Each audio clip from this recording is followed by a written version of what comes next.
Tengan muy buenos días, estimados alumnos. Nuevamente nos volvemos a encontrar por este medio para continuar con nuestras clases virtuales.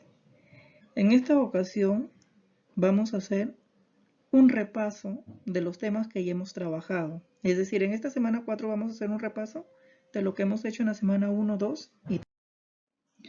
En la semana 1 nosotros hablábamos del lenguaje. Cuando hablábamos del lenguaje, les decía de que existían diferentes conceptos o definiciones para hablar del lenguaje. Es por ello de que lo agrupábamos en tres grandes perspectivas para hablar del lenguaje. Entonces hablábamos desde la perspectiva de la semiótica, de la lingüística y de la pragmática. Cuando nosotros hablábamos de la semiótica, nos decía de que el lenguaje es toda forma de comunicación en donde no se utilice el lenguaje oral o escrito, porque nosotros sabemos que como seres humanos no solamente nos comunicamos a través del habla, oral o articulada, sino también mediante señales, mediante signos, mediante iconos, imágenes, colores. Cuando nosotros nos comuniquemos de cualquier otra manera que no sea nuestro lenguaje oral o articulado, eso va a ser lenguaje. ¿Y quién lo estudia? La semiótica. La lingüística, cuando nos habla del lenguaje, nos dice de que es una capacidad netamente humana. Es decir, para la lingüística, los únicos que pueden comunicarse es el ser humano, el hombre. Y la pragmática nos dice que para que exista el lenguaje es una interacción social. Tiene que haber dos o más individuos interactuando para que exista lenguaje. Si es de que no hay dos o más, para la pragmática no hay forma de que exista lenguaje. Veamos las características del lenguaje. Vemos que es oral o articulado. Es oral o articulado el lenguaje porque es fundamentalmente de naturaleza sonora auditiva, ¿cierto? Auditiva, nosotros lo podemos percibir. Es complejo, ¿cierto? Es complejo porque está formado por varios factores o componentes de naturaleza muy diversa.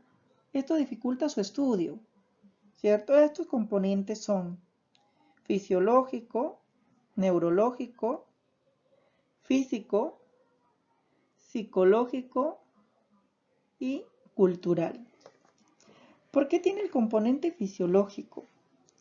Porque la articulación de los sonidos orales se produce gracias al aparato fonador, es decir, va a comprometer a un grupo de órganos para poder producir el sonido, para que exista el lenguaje. Y es neurológico porque el lenguaje es una capacidad sustentada en nuestro cerebro. La comprensión del lenguaje está relacionada en el área de Wernicke, en la parte superior del lóbulo superior temporal izquierdo, y la producción con el margen izquierdo de la fisura de Rolando y el área de Broca, en la parte inferior del lóbulo frontal izquierdo. Es físico porque los sonidos son concretos, es decir, nosotros los podemos percibir. Es cultural porque como actividad libre al hombre y también como producto de esta actividad constituyen un fenómeno cultural.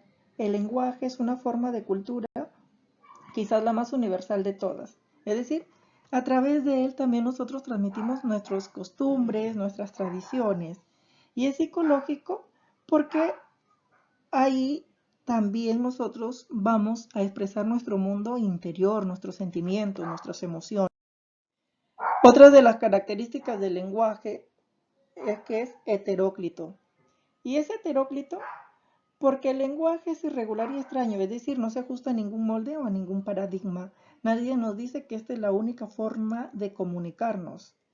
Y es multiforme porque adopta varias formas, es decir, en todos los países hispanohablantes que hablamos el mismo idioma, al momento de comunicarnos, no lo hacemos de la misma manera.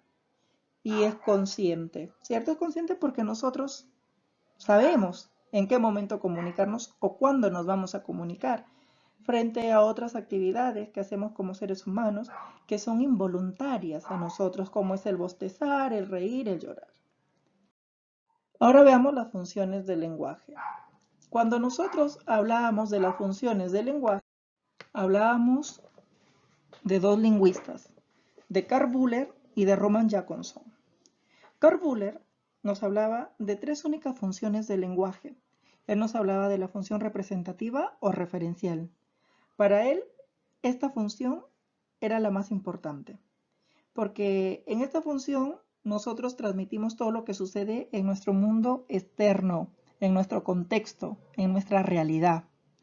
Es por ese motivo de que para él era la función más importante. En la función expresiva o emotiva, en esta función nos dice de que nosotros vamos a transmitir nuestro mundo interior. Vamos a transmitir nuestros estados de ánimos, nuestros gustos, nuestros desagrados. Es decir, cada vez que nosotros transmitamos cómo nos sentimos, qué nos gusta, qué no nos gusta, vamos a estar frente a ejemplos de esta función. Luego tenemos la función conativa o apelativa. En esta función lo que se busca es un cambio de actitud en el receptor. Es por eso que les decía de que tenemos aquí como ejemplos a los reglamentos, a las leyes, a las propagandas políticas, etc. Roman Jacobson, cuando analizó estas tres funciones del lenguaje de Karl Buller, él llegó a la conclusión de que aquí estaban inconclusas. Es por eso el que las llega a incluir a estas tres funciones de Karl Buller, le incluye otras tres más. Y él nos habla ahora pues de la función también metalingüística o semántica. En esta función metalingüística o semántica nos dice Roman Jacobson de que se utiliza el código para hablar del mismo código. Cuando nosotros hablamos del código se está refiriendo a nuestro idioma. Y nosotros cuando hablamos del código para hablar del mismo código, lo hacemos en el curso de gramática, no en otro curso. Es por eso que cada concepto que nosotros demos acerca de algún tema de gramática, vamos a estar frente a ejemplos de este tipo de función metalingüística o semántica. Roman Jacobson también nos habla de la función fático de contacto, en donde en esta función lo que busca es comprobar de que el canal funcione correctamente. Y aquí teníamos ejemplos pues a las unidades lingüísticas utilizadas en las conversaciones telefónicas, a los saludos, a las palabras de cortesía. Y por último, tenemos a la función estética, literaria o poética. En esta función, lo que busca es embellecer el mensaje. Es decir, en esta función vamos a hacer ejemplos a los poemas, a las obras literarias, a los refranes, a los eslogans.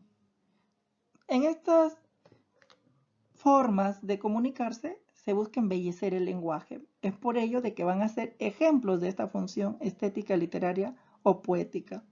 Estas 6 funciones del lenguaje son las que se conocen hoy en día. Es decir, Roman Jacobson completó las otras 3 funciones que no había trabajado Karl. Luego hemos hablado en la semana 2, en la semana 3, lo que es lengua y habla. Cuando hablamos de la lengua y habla, tenemos que hablar del padre de la lingüística moderna, Ferdinand de Saussure. Porque cuando se habla de lengua y habla, Ferdinand de Saussure habla de una dicotomía del lenguaje. ¿Por qué habla de una dicotomía o qué es una dicotomía?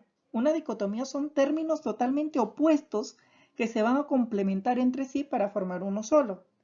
Él por eso nos habla de que lengua más habla era igual a lenguaje.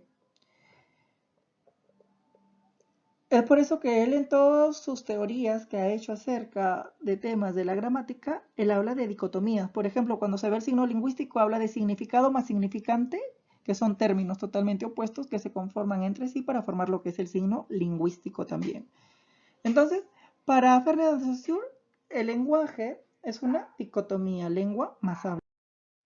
Eugenio Coserio, cuando nos habla del lenguaje, él nos habla de sistema, de norma y habla. Es decir, Eugenio Coserio tomó el estudio realizado por Ferdinand de Saussure y le añadió lo que era la norma.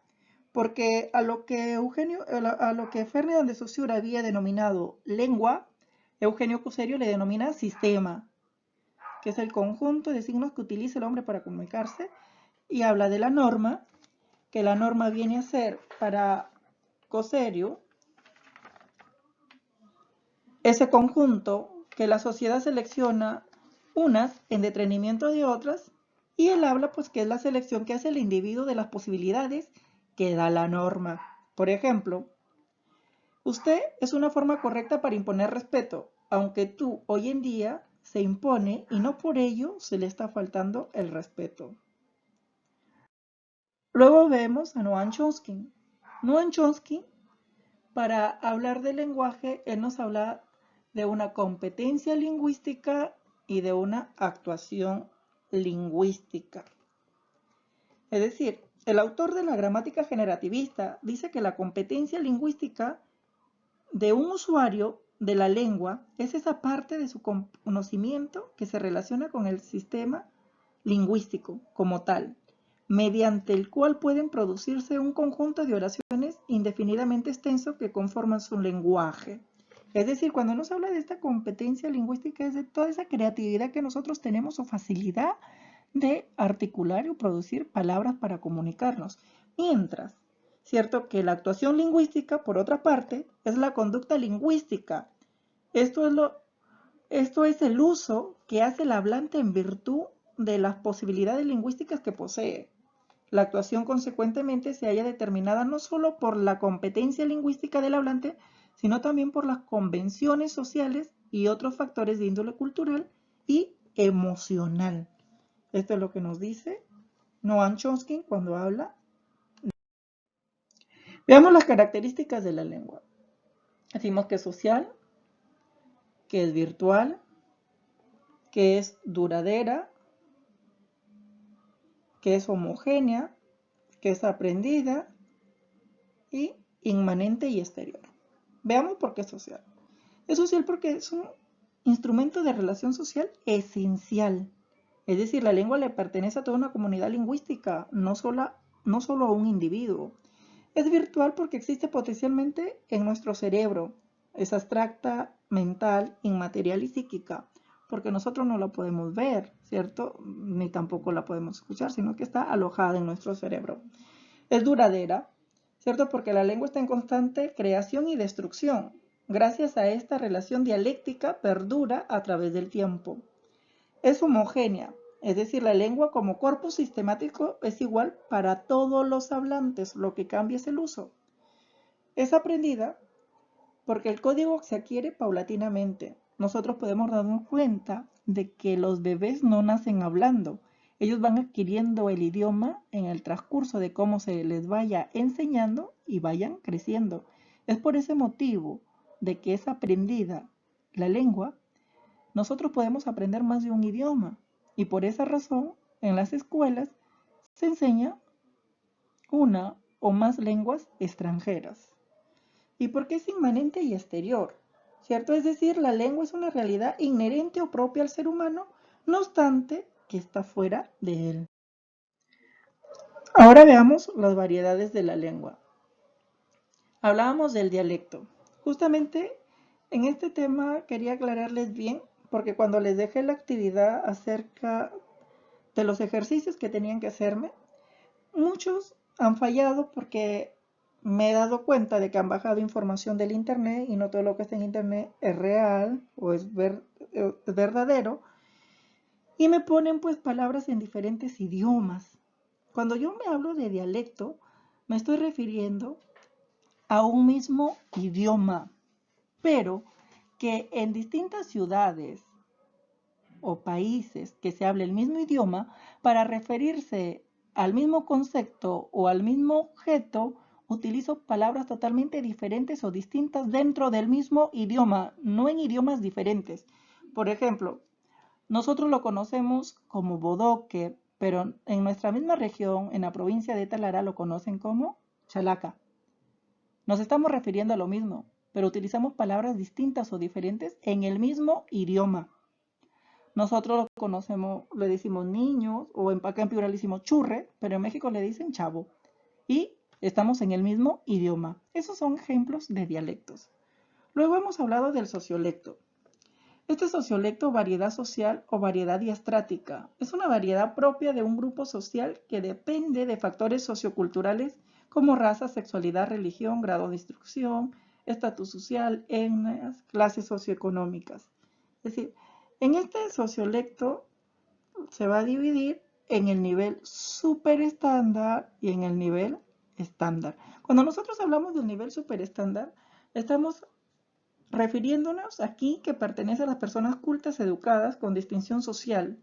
El vocabulario es amplio, preciso, elegante y concreto, o es una variedad llamada acrolecto también. En el nivel estándar corresponde al habla familiar y coloquial, la que utilizamos diariamente en nuestra vida cotidiana, variedad llamada mesolecto, ¿cierto? Cuando hablamos de una lengua culta, modo de hablar de las personas cultas y educadas en una comunidad y su distinción por una buena formación idiomática. Esta lengua aparece en momentos y actos más o menos solemnes, en conferencias. Lo utilizan los maestros en el aula, el predicador en las iglesias, un conferencista en diferentes ocasiones. Y la lengua coloquial pues es la llamada lengua de uso familiar.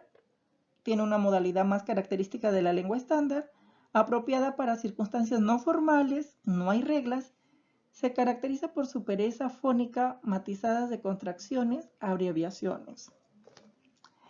Y tenemos al nivel subestándar. En este nivel subestándar corresponde a estratos sociales incultos o pocos instruidos, es decir, más se da en las zonas marginales donde estas personas no han tenido la oportunidad de ser instruidas, educadas. Es decir, de las 20 palabras que utilizan para comunicarse, las 20 son lisuras. Luego tenemos lo que es el idiolecto. El idiolecto o variedad diafásica es la variedad de uso individual, depende de factores personales y contextuales. Aquí vamos a ver muchos ejemplos de idiolectos en el cómo se comunican más que todos los adolescentes que tienen palabras propias de ustedes mismos. Y el tecnolecto, pues, que es una variedad técnica o variedad profesional, es una variedad propia de una ciencia o profesión. Es el uso técnico de la lengua, tienen un carácter descriptivo y denotativo. Es decir, si nosotros escucháramos hablar a médicos en su lenguaje técnico profesional, no los vamos a entender. Al igual que si ellos escucharan a unos abogados, a unos ingenieros, a unos profesores, no les van a entender cuando hablen en lenguaje técnico. Luego hemos hablado del habla. Para hablar del habla, observemos nuevamente la imagen, ¿cierto? Que vemos de que el habla es un proceso psíquico, fisiológico y físico. ¿Por qué decimos de que es un proceso psíquico? ¿Por qué? Porque tiene una base neuronal. Es fisiológico porque al momento de materializarla, vamos a utilizar todo un conjunto de órganos que conforman nuestro aparato fonador, y es psíquico, físico, porque es auditiva, la podemos percibir, escuchar. Veamos las características. Heterogénea. ¿Por qué es heterogénea el habla? Porque adopta múltiples formas, ¿cierto?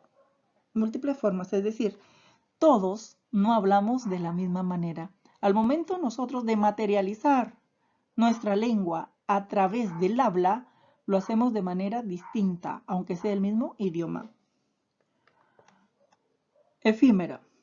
¿Por qué es efímera? Es efímera o momentánea, ya que solo perdura el tiempo y en el espacio en el que se está ejecutando el acto comunicativo, es decir, cuando nosotros nos estamos comunicando. Porque si dejamos de comunicarnos, es decir, de hablar, el habla ha desaparecido y vuelve a presentarse en el momento que nuevamente nosotros nos volvemos a comunicar. Es individual, ¿cierto? Cada individuo posee una forma peculiar de hablar, es decir, de concretizar o actualizar su lengua, ¿cierto? Cada uno de nosotros tenemos una manera peculiar al momento de hablar.